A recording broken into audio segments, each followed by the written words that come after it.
Hey, good morning. Scott's running a little bit late today. He's getting his car worked on and should be here hopefully shortly. I talked to him about a half hour ago.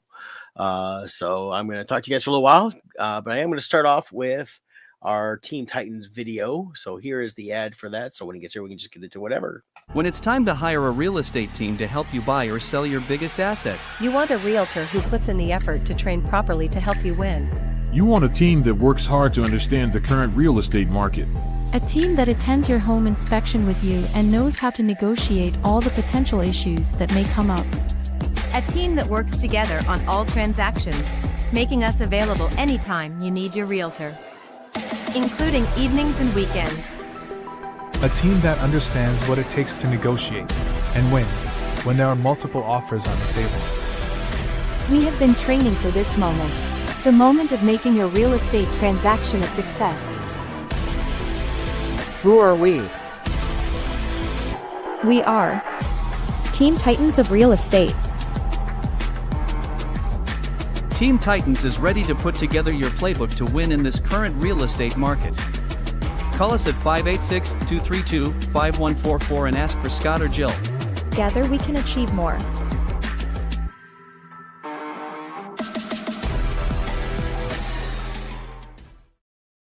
All right. So that's our Team Titans Real Estate. That's Scott and Jill. It's also Jill's birthday. I don't know how old she is. I think she's 29. So Jill, happy birthday. And also, I don't know, you guys, we had the Kickstarter for The Last Light, and Scott's gonna be working on getting that out there. So upcoming shows this year, we should have some issues probably starting around May, if not a little bit sooner. So we'll let you guys know as it's coming out, getting that published there. But we do have a new Kickstarter starting up next week. So we have the Creatures and Creators enamel pins and stickers. So let's take this full screen here and I'll run through this with you guys here. Kevin's backing this one here. So when you look up Creatures and Creators enamel pins, it's under Kevin Meinert. He's part of the Bardstone team. You can click the notify me on launch. Just go to Kickstarter and look that up there. I can put the link in there too. So Scott's now leaving with his car, so probably about 15 minutes, 20 minutes he'll be here. So let me just text him real quick.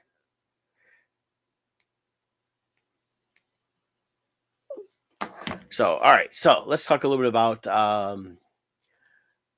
this right here. And I'm going to drop in the comments the link here for you guys.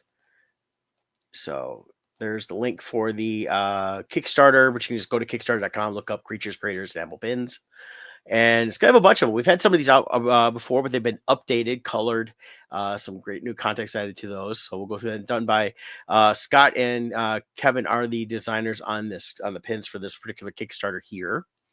The early bird rewards, you can get any one pin for $9 or any 5 for $38.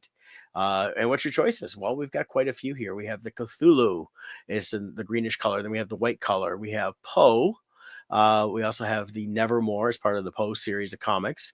We have a Plague Doctor with some updated colors, which I think is really cool. Of course, a Telltale Heart. We have the Skull, also part of the Poe series. And we have the Cheshire Cat. Lovecraft, of course, ties into the Cthulhu there. And Red from Mask of the Red Death. All really cool pins. I think you guys would like those. If you don't currently have some of those, or if you have some of the older ones, get the updated versions. And then there's some stickers available of some of those as well, including the Nevermore with the skull on top, or below it. So that's really cool on that one there. And I like the new Lovecraft Cthulhu sticker here as well. Is really neat on that. And then we've got checking comments there. Stretch goal pins. So that including that. So we unlock it $1,000. Then people can add on the Nevermore skull. This is one of my favorite ones. I think this is just a really cool pin. Looks great, especially if you're a fan of Poe. Kind of ties into all that. The Sherlock one will be unlocked at 1600. The Dracula with Sherlock and Dracula are all part of our Crimson Shadows, which we have the trade available for that as well right now. And then be the black and white Dracula, and then 2000 be the color Dracula. So that's what Kevin's got there. And there's Kevin right there, some of the pins. So definitely, you know, I believe I'm already followed. I'm just not logged in right now. Go look at that, follow it. It launches on February 4th. I don't know what time of day will, but if you notify launch, you'll get notification. You can back it. Early backers, I'm not sure how long the early rewards are going for. Usually it's only a day or two, so the first 48 hours. But it'd be really great to hit that first stretch goal, that $1,000 and like that first pin right away. And then you can add that to your order at any time. There'll be some add-ons, things like that. And you go back and modify your order anytime the add-on pins has to become available. But definitely a great little Kickstarter dealing with our Creatures and Creators. The add-on stuff, I'm sure we'll have some of the comics, including the Poe trades and Crimson Shadow trades, maybe some individual issues, depends on what we have left in their stores for that. So definitely check out the Kickstarter coming up for Bardstone. And we've done like 14 Kickstarters. Every Kickstarter's met the funding, and we all deliver them on time. So you will definitely get your product as promised on that. But speaking of pins, and this is something I did. This is not part of the Kickstarter. I will have these available at shows. I might make them available online at some point. But if you're familiar with my comics, I do my Boomtown Scabs. I did the Expendables, and then the Adventures of Carl. And Carl is a spinoff of the Boomtown Scabs. And I've been wanting to do this for a while, but this is, let me bring my up to full page here. There I am. And this is the brand new pin with Carl. And try to get him to focus a little bit. Focus. See if he'll get in there. So he's not wanting to focus. There he goes. Is the new crap on a stick pin with Carl. Catchphrase kind of throughout the Boomtown Scabs and Carl is when something goes wrong. They kind of just say crap on a stick, and kind of a goofy saying. I know kids like it, things like that. It's got a cool little black for the back. It's got the two pins here for attaching, and then nice metal. It's very solid. Loved how the colors came out. Company I'm dealing with did such a great job on that, and very happy with them. And it's the what they call the inch and a half pin. So really happy, excited about that. I will have these starting at the shows. First show I'm doing this year now, unfortunately, is well, not unfortunately, but I'm looking forward to is the Indiana Comic-Con in March. The London show that I was supposed to be doing, it had been canceled. They were having a hard time getting contracts signed by the celebrities from America to go over to London, England, to do the show because of the wildfire situation, loss of homes. Several of them lost homes. Some of my family members lost homes, things like that. So they just could not do this. Or they postponed their show until the next one, which will be June, into June, beginning of July. But I couldn't do that one, so that didn't work out. So we won't be going to London, unfortunately, this year. We're going to try for next year. Really excited to try to get out there again, or for the first time, and get out there and check out the sites, but also do the show. I've always wanted to do an international show, and I think it'd be a lot of fun and all that. But so we got that going on. And then Kevin just did Days of the Dead out in Vegas. So we've already kicked off the Bardstone stuff. He'll be in Indiana with me as well. I'm not sure if he's doing any shows before then, but Scott, and I'll find that here for you. Great Lakes Comic-Con is coming up next month. And Great Lakes Comic-Con is usually one that I do as well. But because I was supposed to be going to London, I didn't sign up for it. And I'd let Mike, the promoter, know about that. And it's not because I don't like the show. I love the show. I love doing the show every year. So let's get this up here. And let me exit solo out. There we go. So Great Lakes Comic-Con. It's going to be February 21st, 22nd, and 23rd. 5 to 9 is Friday, 10 to 6 Saturday, and then 10 to 4 Sunday. So not very long hours, but you get an extra day in there. They've added a third day now. Looking at the Macomb Expo Center, 14500 East 12 Mile Road in Warren, Michigan. In all the years they've been doing these, this is the very first one I've missed. And I know there's a lot of fans that come out to this one every year. And I always look forward to seeing everybody. A lot of great comic guests, artists, stuff like that.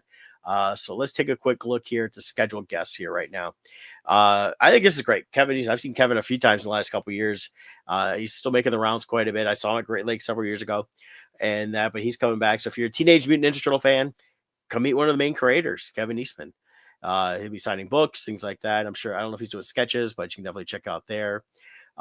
He's appearing Saturday and Sunday only, and they got 3 booth numbers, so it's a big area there.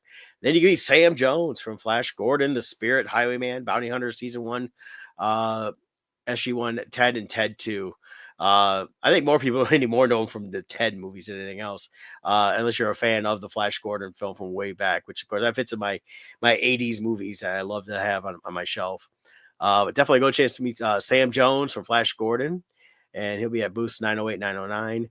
Other special guests, Rick Parker will be there, Lisa Truciani, and then she did some of the comics like Alf and Barbie right there. And you got Eric Talbot, did some work on Turtles, Usagi, Yojimbo. And then you've got Angel Medina. He's great. Love his artwork. Fan of his for many years. Same thing, Alex Saviak. And then you've got Tom Warzakowski. Bill Morrison's coming back out there. Vince Locke. Vince Locke, that's a great one, actually. Sandman, Caliber presents Deadworld. Don't see Vince very much at a lot of shows. So this is a great time to go meet one of the great artists out there who was legendary here in the state of Michigan. So definitely do that. Arvell Jones will be there. Bill Mesner-Lobes. A couple more great creators. Bill's only going to be there, it looks like Saturday, and from 12 to 3 only.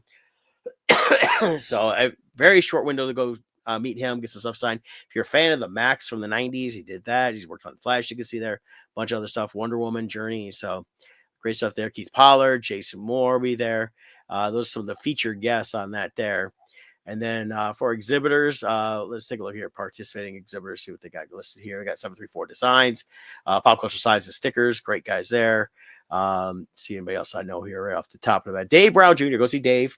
Fan of the show, and was a fan of his artwork. They got a new comic. Him and Terrell do Detroit. Detroit Folklore. I just got the Kickstarter information on it for shipping it out. New horror comic. Check that out. A couple of Detroit guys doing some great stuff out there. A lot of other great. We got bearded artists out there. Black Bazaar. Brad's Comics. They're mixing everybody in here. Caliber will be there.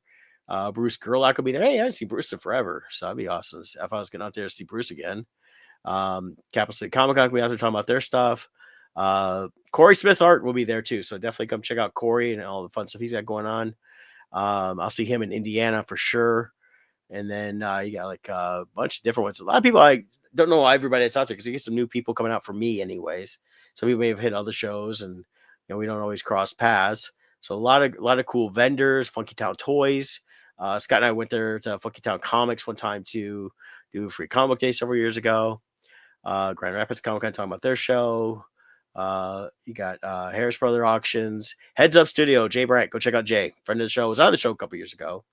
Always fun to have him on there. We'll have to try to get him on maybe someday or do an evening show so he can get on when he's not working during the day. And then you got like Lantern Comics. I'm just kind of zipping through all these guys real quick. There's a lot of cool vendors. Everything else coming up there. Motion Picture Institute, if you're into movies and education, stuff like that. What else we got here? We got Prince Pop. Rachel Kaiser. Yes, go see Rachel, 417-419. Great animator, illustrator. She does this great paper flower stuff. She's a friend of mine, good friend of mine on that. Love all the stuff she does there. Shame we're not going to be seeing her there. And then let's see here. We got a bunch of other people here. Great Lakes Comic Con again. Art Scott Zambelli. There he is right there. Booth number 234. That's easy enough to remember. Just remember 234. Go see Scott. Self-published comic artworks, all the Bardstone stuff. So he may have some of the original pins that we did. He'll definitely have the Crimson Shadows, some post stuff, things like that. So definitely go check him out there. And then a few more here. The Umi and Umi, the Yeet presents a lot of cool stuff. So again, if you go to GreatLakesComicConvention.com, and you can definitely check them out for all their stuff too. So in fact, I'll do this. Take it back. That's the main page there. Copy that for you guys, and we'll drop that into the thing here. So there's that there. So, but yeah, so we got that coming up in February there. February 21st, 22nd, 23rd. Go check out Scott. He'll be hanging out, doing all the Bardstone stuff. And then we're just waiting on word on Motor City still, see if we're going to be in there. I will be at San Diego for sure, Colorado Springs, Cincinnati, and I'm looking at a few other shows right now to see what else pops in. I know Kevin's going to be down in Nashville in June for Nashville Comic Con they have going on down there. And then, we'll just look around and see what else is available for shows, things that fit our schedules because we all have day jobs still and got to pay the bills. And we'd love to do shows full time, but it just doesn't pan out as much as it used to. And so we just do that. But yeah, so that's what we got going on there. And like I said, the new pen I have will be available at the shows. I'll be having deals on the pen and book together. So you can get the Carl book if you don't have it currently with the pen for a really good price. I'll be promoting that as we get closer to the show, stuff like that. Scott should be here pretty shortly in that, but trying to think what else I could ramble on about before I get into a couple things with him. I know. I don't know if anybody's watching Night Agent. And that's on Prime, right? Is that Prime? No, Netflix. Netflix. Let me see here. Night Agent. So season 2 just dropped last week or so. Stars Gabriel Basso and Lucian Buchanan. Several other people in that. Brittany Snow was in the first couple episodes. Robert Patrick was in the first season. He's not in this season here. So a few others in that. I liked the first season a lot. Second season I thought was okay. I liked the first season better. And they are doing a season 3. I'm thinking that maybe the season 2 was more of a lot of trying to set up certain dynamics that weren't properly set up. And it felt like they dragged out the story. They went 10 episodes. I think they could have done it in 6 and tighten up the story a little bit. I don't need, like 10, 13, 15 episodes a season on certain things. And just tell me a good story in that. But I felt like it just kind of felt like they kept revisiting the same little plot points over and over that weren't progressing the story. They were just kind of referencing everything again. But definitely check out Night Agent on that. And that's on Netflix. So if you got to be subscribed to Netflix to get that. It's getting good scores. I know a lot of people, I've seen a lot of reviews on season 2. They like it better than the first season. I thought the acting was good. It was fine. But again, the story itself it takes a while to really get to the point of what the story is. And I think that's where the last few episodes were better than, the most of the beginning stuff. Cause they had so much, it felt like set up, introducing different characters that all kind of slightly played a part in all this, but really didn't matter at this point. Now, maybe they're going to do something with them down the road. They're trying to set up a lot more international intrigue, things like that. And then you had basically the main story, which of course is dealt around terrorism. So I don't get too deep into that. But I was a little surprised about seeing Brittany Snow. I hadn't seen her in a while in something, so it was great to see her pop up. You probably know her from a lot of different movies like Pitch Perfect, and she did a few TV series over the years like Harry's Law, stuff like that.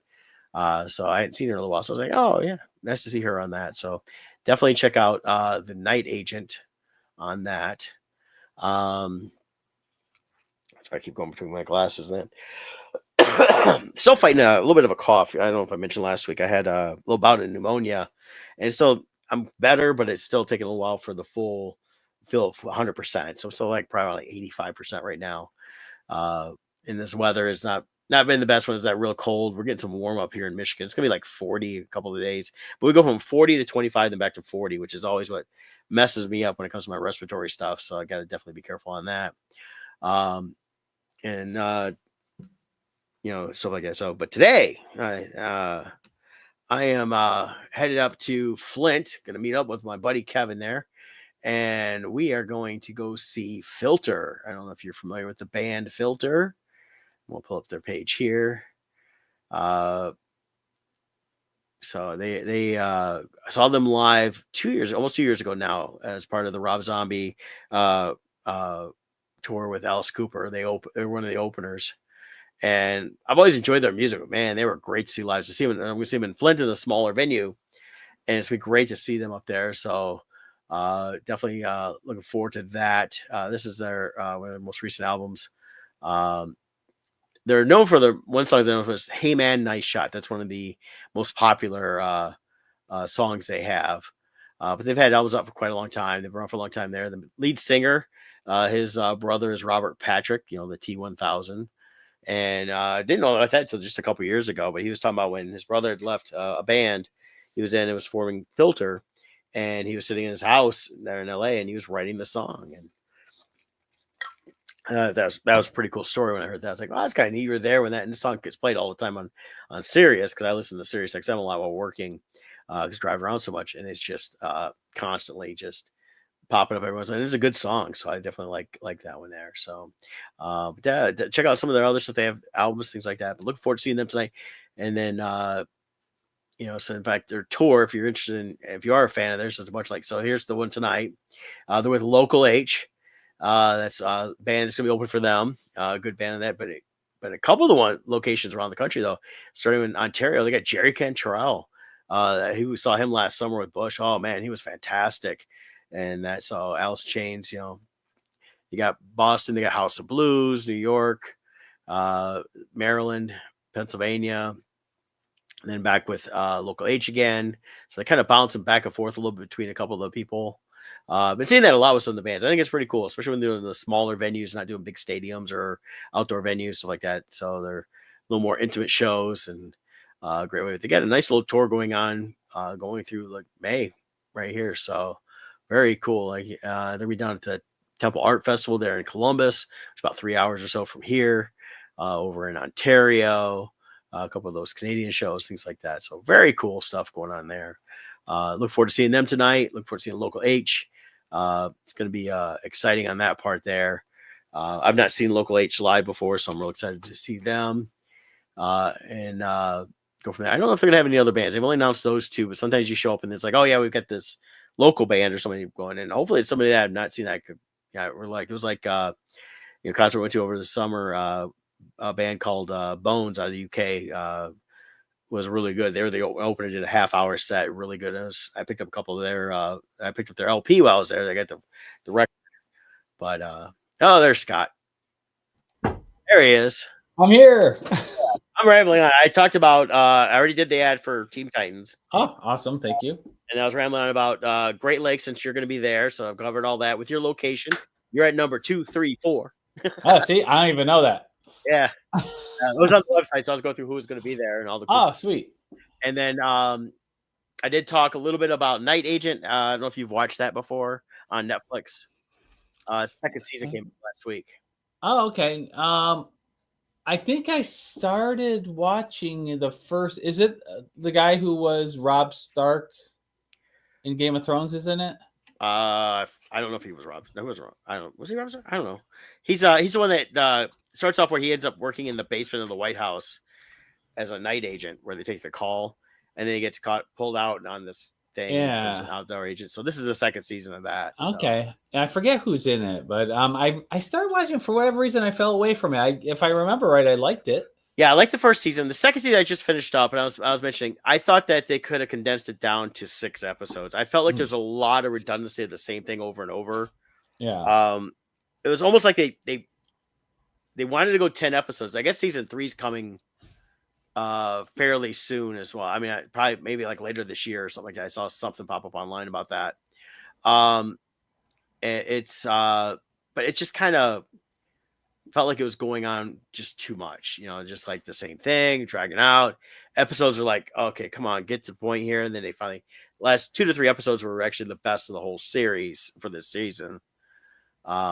But it was definitely, I see people loving it and saying it's better than the first season. I'm going, I don't think so. So, okay. But I think it's good. It's worth watching. Yeah. So yeah, no, the guy that stars in it, Gabriel Basso, he was in Hillbilly Elegy, The Big C. He was in Juror Number 2, Super 8. Hillbilly Elegy. That's where he was from. Yeah. Yes. Okay.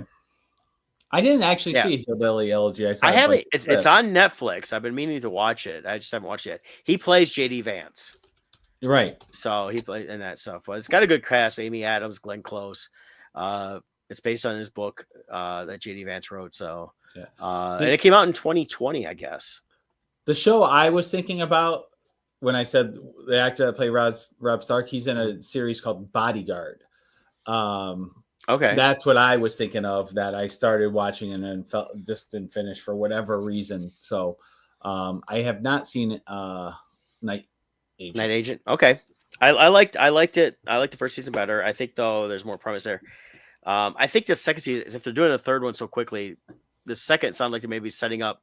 Well, I know they're setting up one aspect that's going to continue on into the next season. I don't want to give anything away there, but they were setting up a couple other things. I felt like, okay, it's just too much bringing this stuff in, and you don't really need it to do the others. I don't know. It just kind of ran on a little bit. So Okay. but it's not bad. All And I right. did talk about the pin, the upcoming Kickstarter next week. We got so I covered that already. Talked about my new Excellent. pin. I was gonna say we got to mention that one. I like Yeah, it. there's Carl. So We need it to do the micro lens so we can see it up close. Uh, And it's Carl's favorite phrase: Crap on a stick. "Crap on a stick." Yeah. I love how they did it. I love the black. Yes. Great job on that. And just it's solid, so it's not bendy, flexy. It's it's a metal, but Yeah. the colors came out just fantastic. Oh yeah. I love Company I it. dealt with, you can do like up to like 6 colors. So Nice. it was really nice on that. So, and then I've got a bunch over here. I got to go through. I switched all my prints over to comic size prints, easier to fly with, travel, stuff like that. So I did a big order on that. But they included something I'd not seen yet before. We always deal with Ready Comics a lot. This for our individual issues. We've done a lot with them. Our prints, we go through them. Our medals. This is a metal card. This is embossed, so it's Oh, nice. kind of hard to see it, but it's there's a little raise there of that. So it's a new Yeah. embossed card. I was like, ooh, maybe we'll have something new through Bardstone. I love it. I love it. Yeah. And update regarding Last Light. I'm working with the printing company to get. I have to get all updated quotes because of how long it's been since our last quote. Plus, we have added pages. It's 32 pages versus I think 24 originally when we quoted it. Mhm. But it's the Chinese New Year, so Yes. no one's working over there. I ran So- into that with ordering my pins. They were like, well, I was ready to go right away, and it worked out perfect for me. I got it just in the right time. But they were like, yeah, we got to be careful because around January 20th starts the Chinese New Year. Yeah. And that goes on there through today, I believe. Yeah.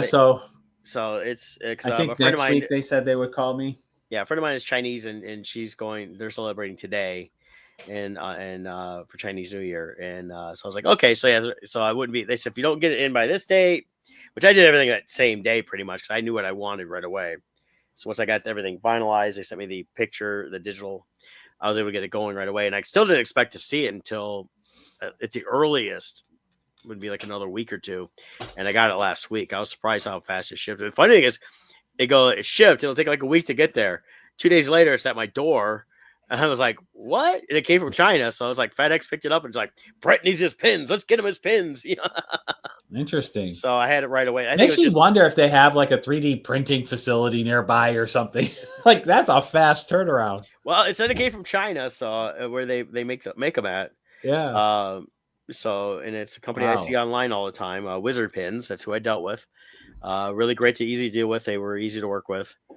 Nice. And did a good quality. We've done a few through Kevin had done a couple through them already, and when we did the Rose City show last year, one of the Cthulhu's he did through them. So Nice.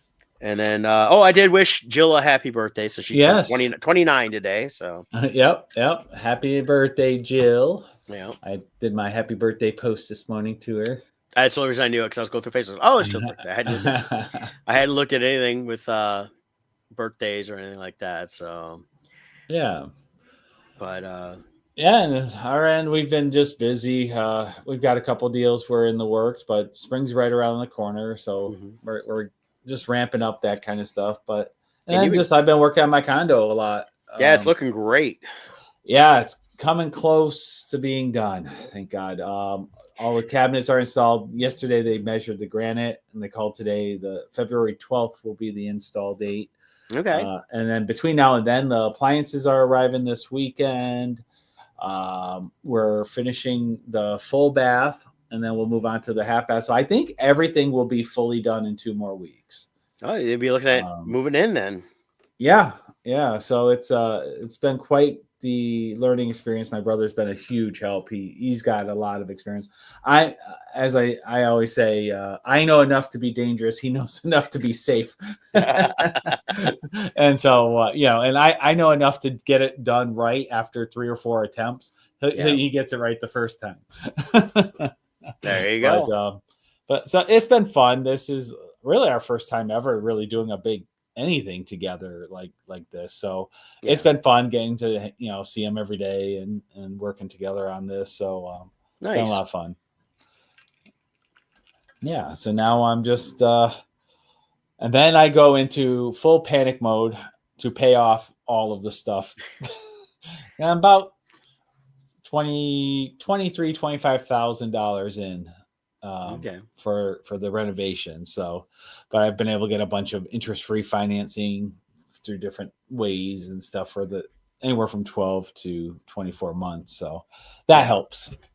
Yes, so I need those real estate deals so I can pay it. Definitely on that. I've been growing my remodeling beard, getting that going. So, but I am scheduled to get a haircut Friday because it's getting too much. Oh, I got one. I missed mine because when I was sick with with COVID, and I got one coming up in a couple weeks. So I'm looking forward to that. Yeah, because it's been I've got what was it? It was it wasn't the scary movie. It's the funny one version of that. Remember they're doing a new one. The Wayans wasn't it like another scary movie or something? Yeah. Or let me see here. I forget. Not another. Might have been, yeah. Not another scary movie. Yeah, theirs was Scary Movie, and then Scary Movie was that. So it's that's the way. It's a Scary Movie, and then so they got another one coming out there. Was it like Doofy or something like that? Was in the character? He was like a goofy cop or whatever, and then he straightened up. Yeah, they did a whole Usual Suspect. My hair is just so. Yeah, I'm like Reverend Jim from Taxi. Oh, yeah. There's mine right now. Oh, yours ain't nothing. I got mine plastered down, but it's just when I wake up and it's well, I put the hat on as soon as I get out of the shower, so it flattens it. But when I wake up, it's it's all over. Yeah, I do like seeing that. Just another scary movie. I like those movies. The first one came out in 2000. They're the parody of the Ghostface, series of movies. It's like UHF, but for scary movies. Yeah, they're parodying Scream and stuff like that. And I always like those. They're funny. They're funny movies. So when I see that, I watched the other week. It was still available. I think on Netflix or one of them, but it should be off by now. Was White Chicks. I hadn't watched that in a very long time with Marlon and Sean Wayans, and still funny. I thought it was still funny. It's definitely interesting to watch it now versus how the world has changed in the last 20 years since that came out and that. But I liked a lot of their movies they did because they were just funny. They were just good, funny movies. They do make good ones. Yeah, it's like was the don't was it it was a Boys in the Hood type parody, but it's like don't drink your juice in the hood while something or other. It was just completely off the wall funny and stuff like that. Some of that wasn't funny and really wasn't that great. I was telling Scott about earlier. Section 31, I pulled up the Rotten Tomatoes page. It's bad. It's getting trashed. 20% tomatometer, 17% popcornometer. The audience score is now the popcorn meter. So wow. So even the audience score is less than the other one, which is the actual reviews. Yeah, you usually either have the critics loving it and the fans hating it, or vice versa. Here you have unanimous support. Yeah, support against it. Yeah, you can go through. I give it 2 stars. I'm just I'm being generous there. I like the concept. I like the concept of an agency within the Federation that kind of operates. It's kind of like a CIA of the Federation. So they could have done more. They were trying to be funny through the whole thing. They introduced a Vulcan character who's laughing and carrying out. When you realize he's not really a Vulcan, it's just like a body that this really tiny microscopic creature lives in. And it's like, okay. And he controls the body. And then you've got a couple other characters. The Michelle Yeoh character was from Discovery, but this is all pre-Discovery. And her character was this emperor in another universe, kind of like a mirror universe. And she came to our universe. And then, so they had to tell that whole story at the beginning to get you in there. And I'm watching this thing for like the first 20 minutes going, what's this got to do with anything? It doesn't make any sense. It doesn't fit like Star Trek in anything. And I think that's where they really lose you is they got so far away from Star Trek that calling it Star Trek, it really is nothing in it that's Star Trek. It's a sci-fi film, but it's... Yeah, and here's the proof of why it's such crap. The director and all 3 writers were Star Trek Discovery. Yeah. When you look at their credits. Yeah, and the only thing that worked in Star Trek Discovery... Season 2 with Pike, it was horrible, Discovery. Yeah. Yeah, the first season of Discovery sucked. I was like, I'm not watching more. Then I think you were watching the second season and said, well, it's really good, Pike and all that. So I started watching, like, oh, this is good. They concentrate more on Pike and setting that up. And that set up Strange New Worlds, which is just brilliant Star Trek. But I like the idea of something different. I mean, I always liked, like DS9. It was Star Trek, but it was on a space station. They weren't just traveling everywhere. Voyager, they took them way out, and so we got to see different things we normally wouldn't see. They, of course, had to tie it right back into the Borg. Well, the problem with Discovery is the parts of it that were great by accident. Like Strange New Worlds was so good, it spun off a whole series, and it was fantastic. But that wasn't what they were trying to do. They keep trying to focus on Michael Burnham. Nobody likes that character. Yeah. And every episode or every scene that Michael Burnham wasn't part of, it was great. Saru was a great character. And had they focused on him instead? If the show had been Discovery, but not taking that technology, which was way beyond what they had at that time they were setting it initially, but they could have set it in the same thing and introduced these different characters, or done something even after that. I personally think it had gone after Kirk and Spock and did their own thing years later, and it could have been somewhere in between original and Next Generation, and you could have had like the Saru character, all the different characters. They had great cast in that. It's just the Michael Burnham character sucked. They spent too much time with that. The relationship they built with the Michael Burnham character and the guy that she ends up with, all that stuff going. Nobody cared. And they set up this whole thing on how she's this criminal, but then next thing you know, she's pretty much commanding the Discovery. It's like, I didn't buy it. I didn't buy any of that. I didn't buy the way they came about it or anything like that. They were, the side characters were the only thing good about the show. The side characters were good, but. Well, I think that's the people that are helping Worlds have understood is they're not concentrating on Pike and 1 or 2 other people like the original series where it's always had to be Kirk or whatever. Strange New Worlds is working well because we've gotten to see so much from some of the side characters and you really care more about them. And that's actually where Next Generation was always a top thing was you loved all the side characters. It wasn't just Picard and Riker. Right. And it was all these other people they bring up and dealt with and things like that. And you have the main thing, but there's enough episodes in the second season of Strange New Worlds. You almost forget Pike's even on the show. I mean, he's there, but he's not the central focus, which I thought was perfect. And they actually did a little more focus on Nurse Chapel, who this version of Nurse Chapel is just fantastic. So, and there's a new season of that coming out eventually this year, I believe. So, okay, and that'd be nice to see that because I like Strange New Worlds, and they got enough time to.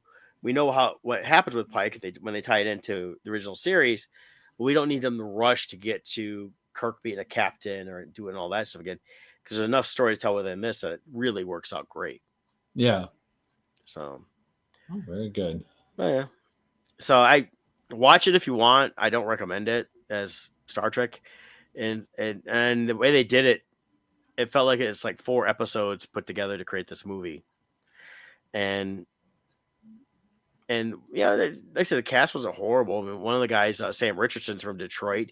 He was on that show Detroiters that was on Comedy Central. Mm-hmm. They got him trying to be funny and all that stuff. But yeah, just I don't know, it just didn't take off in me, and I felt like they really didn't know what they wanted to do, and they just throwing all kinds of just crap in there. Yeah. Well, there you have it. Yeah. So. But other than that, I just been, doing my normal thing, working, trying to get healthier, been doing a little better. I'm still about 85%. Still have somewhat of a cough. It just won't go away. But I definitely feel fine. I don't feel sick anymore. Yeah. Like I had the other week, but I just saw Kevin a while back said good morning. So, good morning, Kevin. Good morning, Kevin. I was dropping all kinds of stuff in there between the Kickstarter and Great Lakes. So. Yeah, for me, I had a milestone this morning. Is just over. We're just under 2 months since I started Weight Watchers, and I just passed the 20-pound mark for weight loss. All right. So 20.2 pounds lost so far. Okay. So that's good. It really does work. It's amazing. There's 0-point foods. I have certain foods I like to eat, but I recently was actually, I think Jill is the one that pointed out. She was looking through the 0-point foods, and we didn't realize plain baked potatoes are 0 points, and lean, like 93% or better lean hamburger is 0 points. So that just opened up this whole world. And like, I'm a big bread person. I love bread, but now that I can have a plain baked potato with everything, and we have this, I can't believe it's not butter spray. That's 0 points. So you put that on, a little bit of salt, it tastes great. Anyways, when I have the baked potato, I'm finding with my meal, I don't crave the bread. Okay. So by wiping out the bread, that's really helping me a lot. Oh yeah, bread's killer. Oh, it's like I can eat bread all day long. It's like Scott Pilgrim. Bread makes you fat. Right? Yeah, you eat a loaf at a time. It does. I eat a fair amount of bread. I like like going to go places to get good rolls, things like that. I find myself eating a sandwich. I try to do more wraps than sandwiches. Yep. Just to reduce the amount of bread that I'm eating. Stuff like that. But then there's times like the other day I did a sub for dinner, so I got me a sub to take for lunch for a couple of days. So that's a fair amount of bread, But a bigger offender than the bread though is the condiments. And I'll give a quick. There's unsolicited, but G Hughes, if you want to sponsor us, go ahead.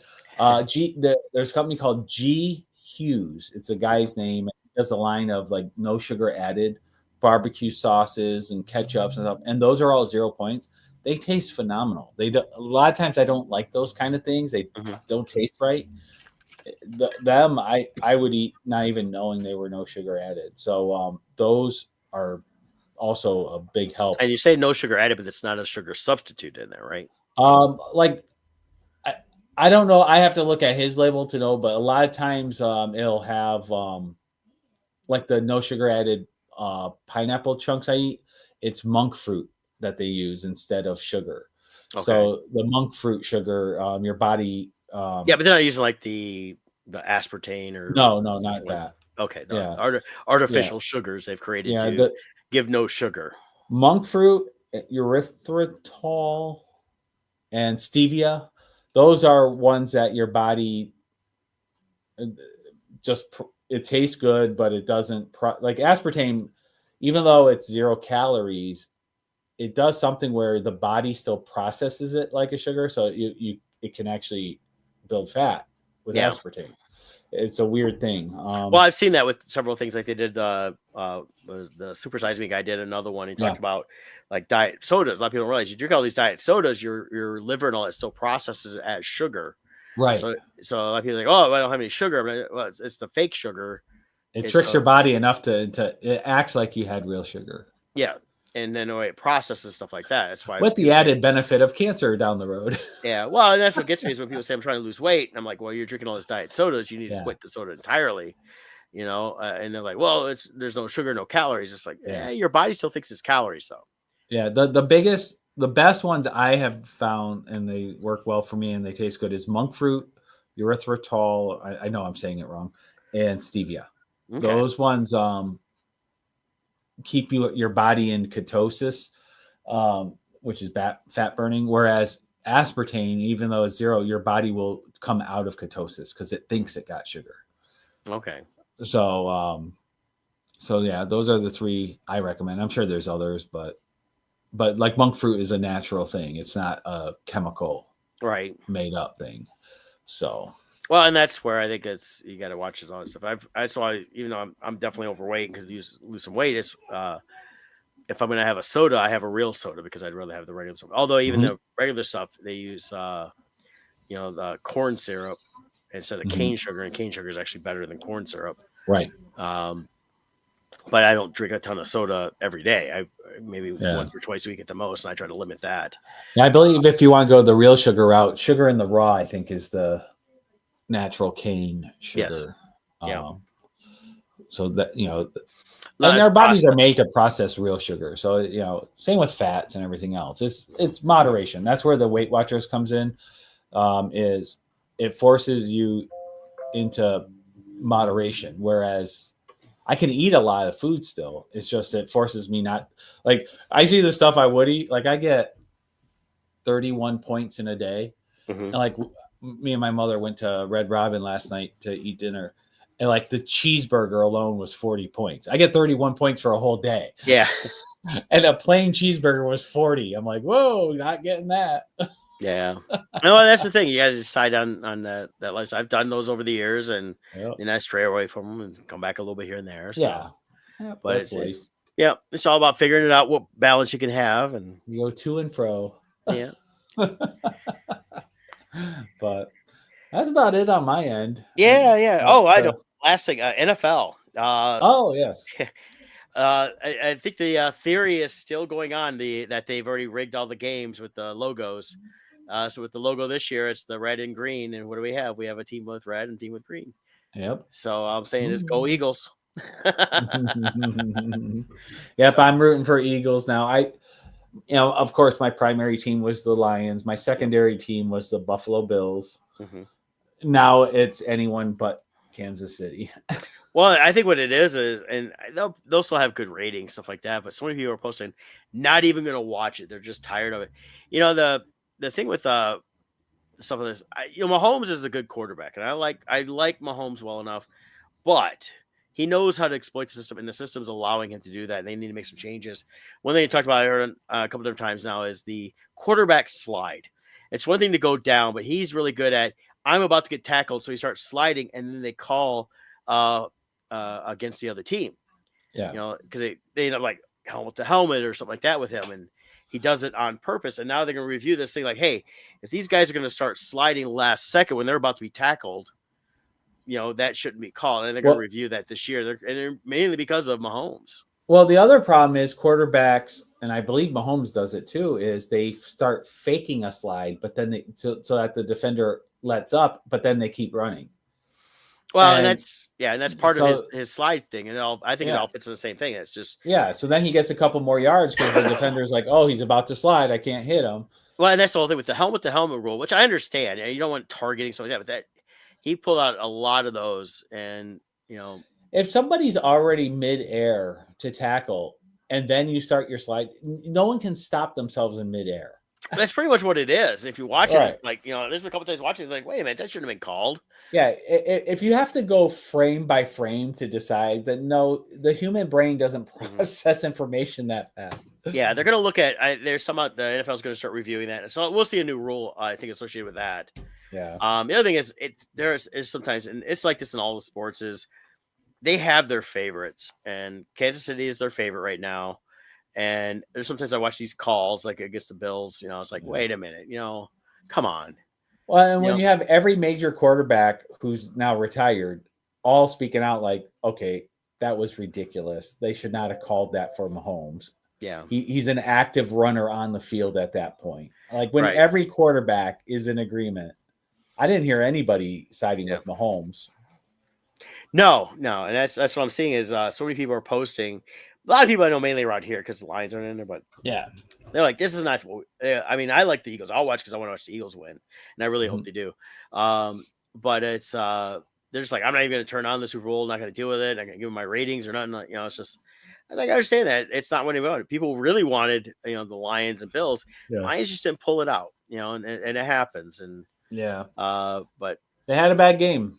It's yeah. I truly think regarding the Lions. Of course, hindsight's, we can armchair quarterback all day long, but in hindsight, I really think the break hurt them. I think they would have been better off losing to the Vikings, and that would have been their loss because they haven't had back-to-back losses in like 3 years or something. Yeah. And they always rebound well from a loss, and they would have kept going. I think that break, they got too comfortable for 1 week. Yeah, it was a whole mix of things. It was they did practice, stuff like that, but you got doing that time off. Goff announced him and his wife are having a baby. I think that was weighing on him a little bit. He may not have realized it, but it's subconscious. Yeah. Like, oh, I'm going to be a dad. So I got to concentrate the game, and then all this wife's, then they announced all that. That's something, personally, I think it's something like if she had told him to do that time, like, wait till the season's done. Yeah. Well, sometimes when you're, with the pain of the season, yeah, pain gets to a certain point where you start becoming numb to it. Yeah. And then they had a week of comfort. And then it's probably like, oh, these hurt again. I need to get back in the flow. And the other thing, though, is to give credit where credit is due. Washington came out very hard, very strong. Oh, they did. They came out like the Bills did against the Lions. And they took that advantage, and they got up by 2 touchdowns, and the Lions just could not close that gap.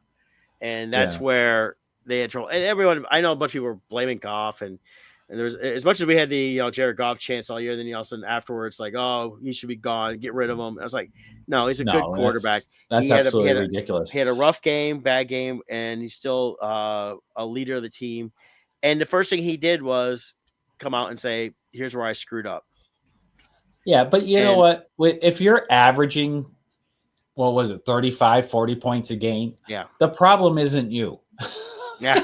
Yeah. I mean, what we had by far the largest points in the whole NFL by far. The problem wasn't Goff at all. I think the biggest problem we have as Lions fans is our inexperience at having a championship team. Yeah. Look at the real champions, the Patriots, Kansas City. They don't give a crap about the season. Yeah. They just care about hey, we just got to make it.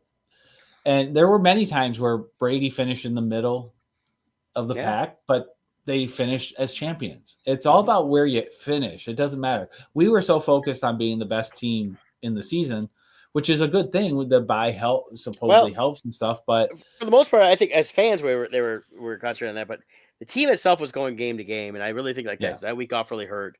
But they lost by 14 by 2 touchdowns, and that's where they lost the game basically technically in the second quarter, although fourth quarter, Washington scored 2 more touchdowns, but the Lions were, it was 45-31. It was, it was just heartbreaking, but the Commanders themselves, they had a good run too. They were not like this low winning team that came in like a 9 and whatever, they had won like, they were a 6 seed, but they were peaking at the right time. Yeah. But if you looked at the 6 seed though, even them though, they were still, 12-4, I think it was. That's respectable numbers. That's very respectable numbers. Definitely. When you look at it that way, not just the seeding. The seeding is always weird because if the Lions had lost against the Vikings, they would have been a 5th seed. Yeah. I mean, going from 1st to 5th, it's a weird dynamic how they do that. Well, I think it's proper because if you don't do it that way, then divisions don't matter. Just get rid of divisions then, because I think there should be weight given to being your division championship. And that also helps create inter-division rivals. Mm-hmm. If you go with a straight seeding system, I think you destroy the regular season rivals. Well, and that's I liked having the divisional winners get the number one team in the NFC gets the bye week, the number 2 teams, and everybody else goes into the wild card. I like how they do that. I'm not playing with any of that, but it's just how they seed sometimes a little weird. It's like, okay, if they lost to the Vikings, they probably should have been, in my opinion, instead of going to 5th seed, they should have been like the 2nd seed. And then where they would split those is just like you do in any of the bracket stuff is, 1 and 2 don't play each other. It's like 1 plays the lowest and 2 would play the next. That way they could try to meet those up again. You try to get those higher in that. But they would have dropped the Lions to 5th seed. And I'm like going, well, that. But then you have to get rid of the divisions. Yeah. Well, and go straight to the conferences, because you have the conferences and then you have the divisions. So but the division leader gets the higher seeds. But that's what I mean is I think the Lions should have been. I mean, at that point you go look at win-loss record. I mean, you have the different divisions would have been the top one. So I mean, they would have gone 5th. I was thinking they should have been no more than 4th. No, but what I'm saying is there's 4 divisions in each conference. So by default, if you're going to make each division championship mean something, that becomes the first 4 seeds. So I thought there was 4 divisions. I might be wrong here. I might be thinking wrong here. Yeah, I'm not an expert, so I could be wrong. Because I thought it was like I thought there was NFC East, West, North, and South, and then same with AFC. I thought. Yeah, I guess so. Yeah, there is 4. That's right. I keep thinking there was 3 for some reason. So I guess 4. Yeah. Okay, so yeah, 5th I guess would make sense. So Your I'm fine with either way. yeah, divisional leaders would definitely take Yeah. that off of that. So I I'm mean, just saying I'm fine either way. Like if we went straight seeding that way for each conference, it Yeah. would just, but it would then get rid of the divisions then. Yeah. And just have 2 conferences and no divisions, because then everything becomes about where you place in your conference. in some ways, they have, we have the NFC and AFC. You almost need to go like to 4 conferences and reduce the amount of divisions in each with how they're conference. looking at expanding over into Europe and stuff. I think that is eventually, but I don't understand how that's going to work. Was it going to be a 40-week season? I don't think so. I think to expand out anymore. I mean, they got a lot of teams, and it's a lot of games. Over a short time. I mean, I think the best thing they've done is adding in the USFL thingy they're doing to give more football throughout the year for those that really have to just watch any football. But if you add more teams, maybe make a Europe version of the USFL. Because there's already 32 teams. I know. And if you did like a whole nother conference, like a European conference, that's 3 conferences. I don't know. I think that adding more. I don't think the European side of it would really take off. To be honest with you, I think they like when the U.S. teams come over and play. But they wouldn't week in and week out. I don't think they would have the fan base to sustain. I think American football over there is like soccer here. There's a fan base, but is it enough to support 30 teams? Probably not. And that's what I would say there. But But it was a good season for the Lions. If you look at the divisions, look at all the win-loss. The NFC North was just a dominating division, period. And then the East was definitely well up there. And then the rest of them were kind of more middle of the row. I mean, I think my hope though, moving forward with Dan Campbell, because he's also growing and learning as a coach, is like when we had the week against the 49ers where the game actually didn't matter. Yeah. And he's like, I don't care. I'm playing everyone, and we're going balls to the wall here. And it's like, it's okay. Your goal is to win the Super Bowl, and especially in a game that didn't matter, that could have been like your bye week. And people said it didn't matter, but I think it did matter. And I think what mattered was he didn't want the team to let up in terms of like, okay, we'll rest you guys a little bit here and there, knowing that the next week they were going into the Vikings. And even if they had lost and they go to the Vikings and beat the Vikings, they still would have got the division. He wanted the North Division, because that was a key thing of even not making the Super Bowl. It's still a very key thing for the team. And everybody kept saying it didn't matter. I think it would have mattered if the Vikings hadn't have been pretty much neck and neck with the Lions in terms of their win-loss record. I think that we would have seen a little more rest on some of the guys that game. But nice thing is he can go a little bit deep in his bench. He does have that capability. But at the same time, he doesn't want. You see like Kansas City, they rested everybody, and that last game, and that screwed up other teams by them losing like they did. Screwed up other teams' chances of making the playoffs. If Kansas City hadn't at least tried to compete, they didn't compete. So Kevin here is talking about.